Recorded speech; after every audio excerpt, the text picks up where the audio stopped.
কখনো প্রেমে পড়া মেয়ে দেখেছো? দেখোনি তো? দেখো, প্রেমে পড়া বা ভালোবাসায় পড়া মেয়েরা না সেই টাইমটায় খুব সুন্দর হয়, খুব কিউট হয়, তারা ফুলের মতো হয়।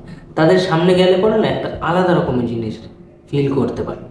ঠিক তার সামনে গেলে পরে দেখবে পিছনে একটা হালকা মিউজিক বাজছে, কারণ সে ওই টাইমটায় খুব সুন্দর হয়ে যায়। তার মুখে একটা আলাদা গ্লো থাকে, আলাদা একটা খুশি থাকে। আর ভালোবাসার মানুষের সাথে দেখা করলে পরে সে তো তখন সব থেকে সুন্দর হয়ে যায়।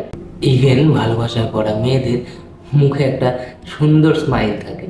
সেই স্মাইলটা দেখলেই বুঝতে পারবে যে তার মনে এখন খুব আনন্দ আর খুব খুশি। কারণ ভালোবাসায় পড়া মেয়েরা ওই টাইমটা আলাদা রকমের একটা ফুলের মতো হয়ে যায়। দ্যাটস ওয়াই আমার মনে হয় যে ভালোবাসার টাইমে না শুধু মেয়েদেরকে দেখলে পরে তোমার সারা দিনটা সুন্দর হয়ে যাবে।